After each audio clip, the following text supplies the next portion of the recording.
સુંદર પિચાઈ 2004ની સાલમાં અમેરિકામાં એક સારી જોબની તલાશમાં હતા. એટલે he was like not in a very good powerful position that he is today. અત્યારે તો ગૂગલ અને આલ્ફાબેટ બધું એ ચલાવે છે એઝ અ સીઈઓ. એ વખતનો આ પ્રસંગ છે કે એમના કોઈ ફ્રેન્ડે એમને કહ્યું કે અમારી મેરેજ એનિવર્સરી છે, એટલે કમિંગ વીક વર્કિંગ ડે હતો, પણ સાંજે આપણે ડિનર છે તો તમારે આવવાનું છે. એટલે સુંદર પિચાઈને એમના ધર્મપત્નીને નિમંત્રણ હતું. સવારે ઘરેથી જોબ પર નીકળ્યા સુંદર પિચાઈ, એટલે એમણે એમના પત્નીને કહ્યું કે ઓફિસ આવર્સ એ પ્રમાણે છે, એટલે હું સીધો હોસ્ટના ઘરે પહોંચી જઈશ અને તું પણ ગાડી લઈને ઘરેથી પહોંચી જજે. સાંજે 7 વાગે ત્યાં ડિનર માટે બધાએ બેસવું એવો ટાઈમ નક્કી કરેલો. સુંદર પિચાઈ ઘરે એટલે ઓફિસ થી નીકળ્યા એ સમય પ્રમાણે, પણ એક્ઝિટ ચૂકી ગયા. ખ્યાલ ના રહ્યો, દ્વિધામાં હતા કે અહીંથી વળું કે આગળથી વળું. આમ ચિઠ્ઠીમાં લખેલું તો હતું એડ્રેસ, ટેક્સ્ટ મેસેજ તો હતો, પણ જે કંઈ થયું દ્વિધા થઈ, ચૂકી ગયા. પણ પછી તો ગોળ ગોળ ફરવાનું થયું, કારણ કે ત્યાં તો અમેરિકામાં બધી એક એક્ઝિટ ચૂકી ગયા એટલે તમારે 15 મિનિટે ને અડધો કલાક ને પોણો કલાકે થઈ જાય. You don't know. આમ કે પગ દેખાડીને તો રિક્ષા વાળી નથી લેવાતી. એટલે આ બાજુ હોસ્ટ કે એમના પત્ની ફોન કરે કે વે આર યુ,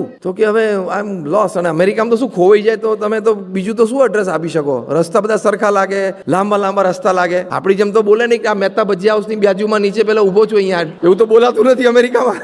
લાંબા લાંબા રસ્તા હોય ક્યાં જો ખબર જ ના પડે તમને. એટલે મૂંઝાયા અને પહોંચી ન શક્યા. વળી આ બાજુ સમય ને બીજા ગેસ નીકળ્યો એટલે બધા જમવા તો બેસી ગયા. એમના પત્ની વારે વારે ફોન કરે, કારણ કે એન્ઝાઇટીમાં આવી ગયા હતા. ઇટ વોઝ લાઈક એન એમ્બેરેસમેન્ટ કે બધા આવી ગયા ના કેમ ના પહોંચ્યા. જમવાનું પૂરું થઈ ગયું, બધી પ્લેઝન્ટરીઝ એક્સચેન્જ થઈ ગઈ, બધું થઈ ગયું. બધાને નીકળવાનો ટાઈમ થયો ત્યાં સુધી બિચારા સુંદર પિચાઈ તો આંટા જ મારતા હતા, પહોંચી જ ના શક્યા. બહુ લગભગ 9-1 વાગે પહોંચ્યા, બધા ગેસ નીકળી ગયેલા અને હોસ્ટે એમને વેલકમ કર્યા, ભેગા બેઠા, જમ્યા, થોડું પછી નીકળ્યા. ઘરે પહોંચ્યા એટલે એના પત્ની તો બહુ ખીજાણ અને કે તમારે સમય આવી જવું છે. કોઈને પણ ગુસ્સો આવે, સ્વાભાવિક છે, અને થોડા અકળાઈ જાય. પણ હવે સુંદર પિચાઈ સોરી કીધું, બધી વાત સાચી, હોસ્ટને કીધું, વાઈફને કીધું, ફેમિલી સોરી. પણ હવે શું થાય? રાત્રે સુવા ગયા ને સીધા attitude, positivity in adversity. What happen with me today might have happen with many people in the world today. Possible છે. It should not happen again with anybody. Attitude તમે જુઓ. એમણે શું નક્કી કર્યું? ફરી વખત આ ના જ થવું જોઈએ. મારી સાથે તો નહીં, પણ દુનિયામાં કોઈની સાથે ના થવું જોઈએ. પથારીમાંથી ઊભા થયા. એના વાઈફ કે ક્યાં જાવ છો? ઓફિસ જઉં છું. અત્યારે તો કે અત્યારે હું મારા વિચારો જ કંટ્રોલ નહીં કરી શકું, મને ઊંઘ જ નહીં આવે. Let me go to office and work. રસ્તામાંથી ફોન કરીને ટીમને come to office, come to office, come to office. એટલે બધા મૂંઝાણા કા રાત્રે બોસ તો ફોન આવ્યો છે, પણ હવે જવાનું તો છે. ત્યાં જઈને એમણે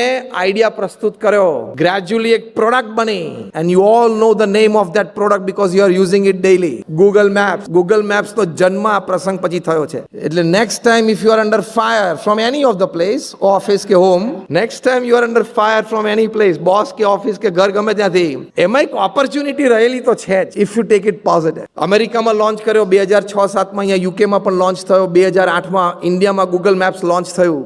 And today we know how it helps people.